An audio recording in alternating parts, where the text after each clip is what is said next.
नमस्कार, मैं हिना खान और आप देख रहे हैं यूपी की बात। लोकसभा चुनाव के अभी 5 चरण बाकी हैं। बात करें उत्तर प्रदेश के गाजीपुर लोकसभा सीट की तो यहां पर अंतिम चरण में मतदान होना है। भारतीय जनता पार्टी ने पारस राय को यहां मैदान में उतारा है, तो वहीं दूसरी तरफ समाजवादी पार्टी ने एक बार फिर से माफिया मुख्तार अंसारी के भाई अफजाल अंसारी पर दाव लगाया है। यूपी की बात की टीम ने अफजाल अंसारी से खास बातचीत की। इस दौरान अफजाल अंसारी ने पीएम मोदी और सीएम योगी समेत भारतीय जनता पार्टी के सभी नेताओं पर देश में झूठ बोलकर सरकार चलाने का आरोप लगाया। उन्होंने दावा किया है कि इस बार पूरे देश में भारतीय जनता पार्टी और उसके सहयोगी दल 150 सीटों पर सिमट जाएंगे। अफजाल अंसारी ने क्या कुछ कहा, देखिए ये रिपोर्ट।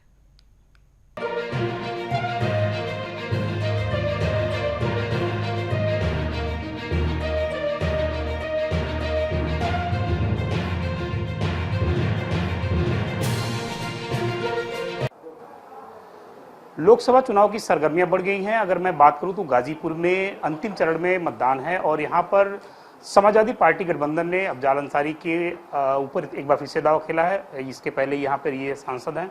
हम लोग इनके बीच में हैं और हम इनसे समझने की कोशिश करते हैं कि 5 वर्षों में क्या कुछ विकास के जो पहिए हैं वो गाजीपुर में चले, आगे क्या विजन होगा, युवाओं के लिए किस तरह से रोजगार के जो आयाम होंगे वो स्थापित करेंगे। स्वागत है सर आपका। अफसोस की बात है जो विषय आपका है, ये विषय नरेंद्र मोदी और उनकी सरकार के लिए है। ये प्रश्न मोदी जी ने कहा था कि सत्ता में आ गए तो 2 करोड़ नौजवानों को हर साल रोजगार दे देंगे। उनका ये भी कहना था कि हर प्रांत में 10-10 एम्स जैसे हॉस्पिटल बना देंगे। उन्होंने ये भी कहा था कि चोरी, बेईमानी, घूसखोरी इस देश में सर्वदा के लिए खत्म हो जाएगी।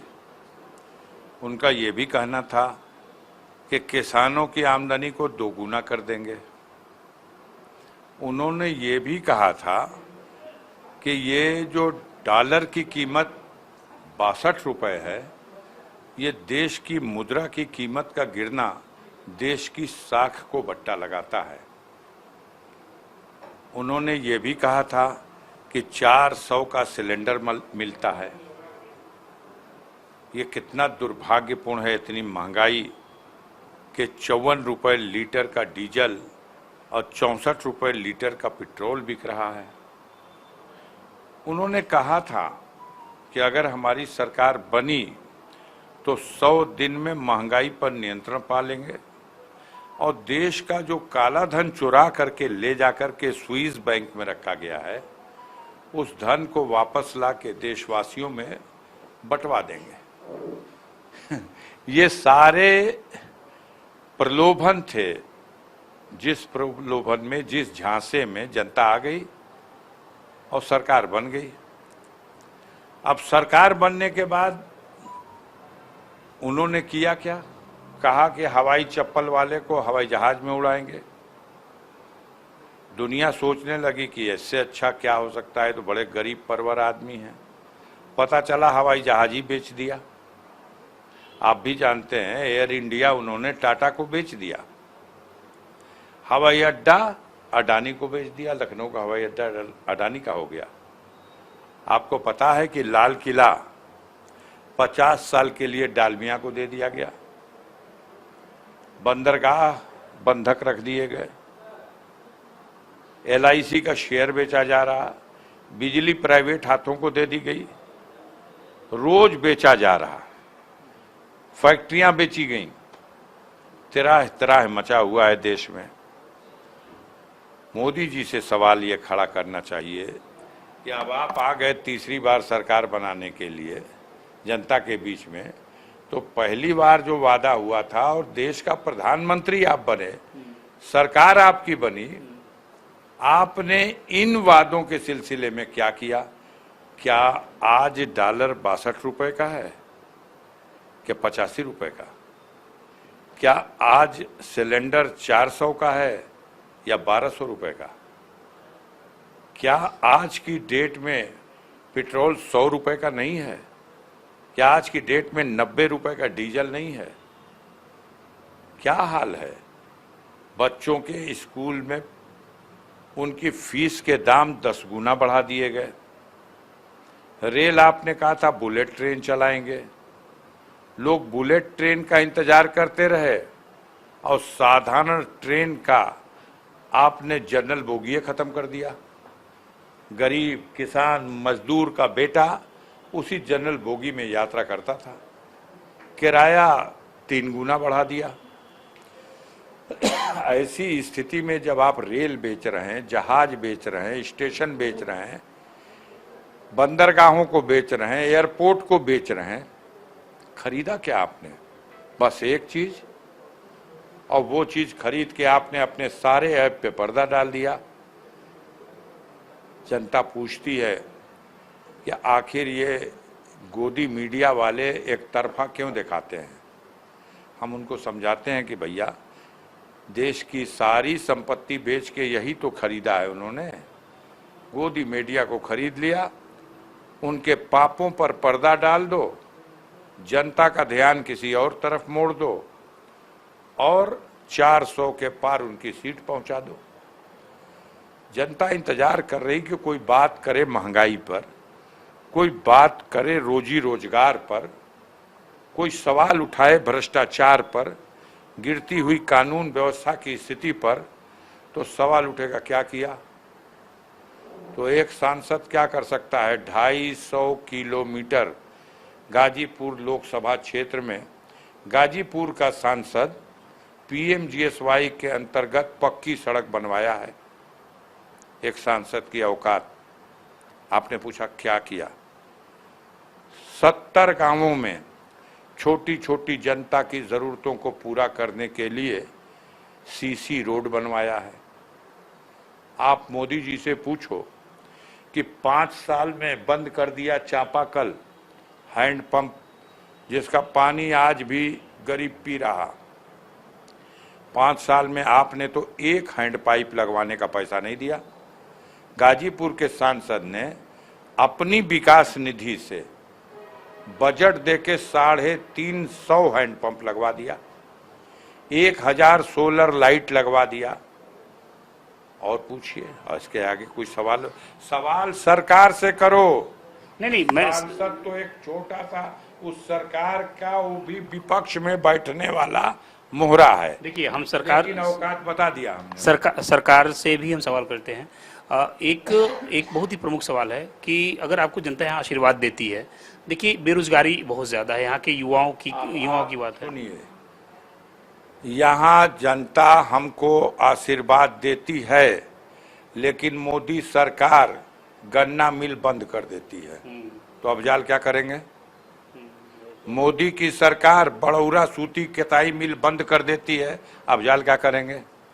हम कहेंगे उत्तर प्रदेश सरकार से कि अरे कुछ दीजिए गाजीपुर को, तो वो कहेगी कि हम नंदगंज में शराब की फैक्ट्री दिए हैं, और केंद्र की सरकार कहेगी कि वहाँ अफीम की फैक्ट्री चल रही है। तो यह अफीम की फैक्ट्री और शराब का कारखाना गाजीपुर के नौजवानों के लिए विकास नहीं, अभिशाप है। ये अभिशाप है।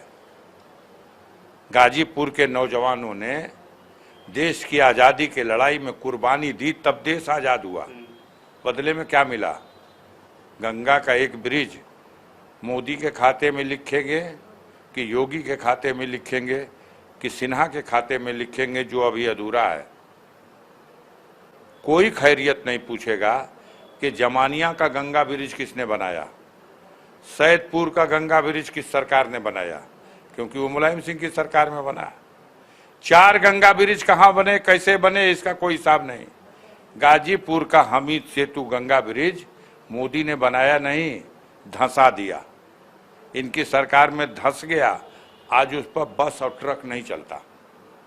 एक ब्रिज बना, एक ब्रिज धंस गया। चलिए, सवाल मतलब ये है कि अगर गाजीपुर के बतौर सांसद की बात करें, सरकार बदलने की बात कर रहे हैं हम लोग।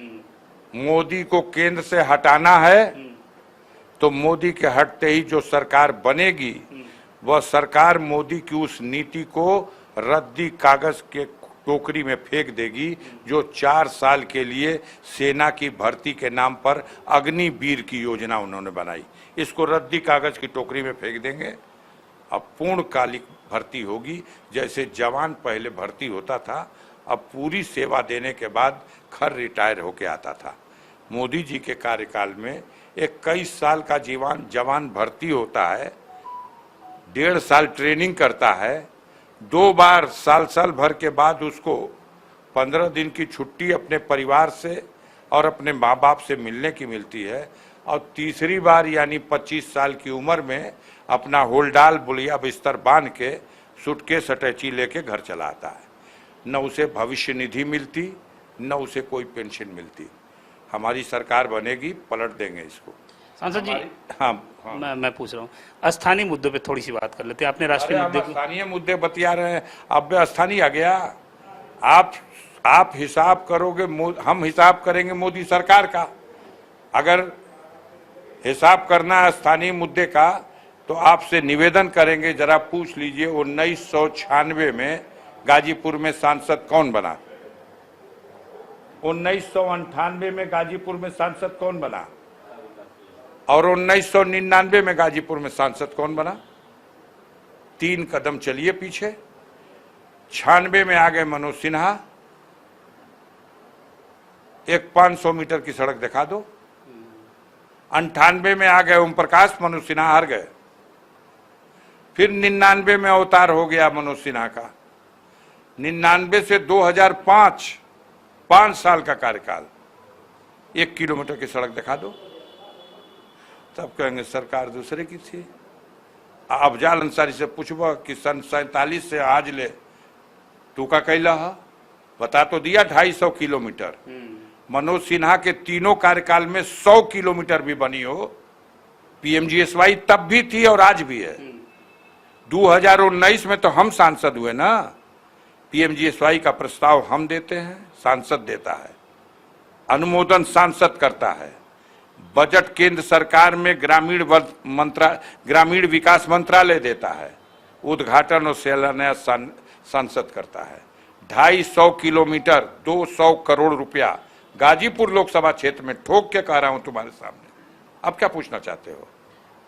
नहीं, बहुत अच्छी बात है आपने बताई। एक जो आपकी प्राथमिकता होगी वो किस, बस उस प्राथमिकता के विषय में आप बता दीजिए। प्राथमिकता अभी 2 बहुत बड़े काम बाकी हैं। गाजीपुर का नौजवान सरकार से भीख नहीं चाहता, भीख नहीं चाहिए हमें।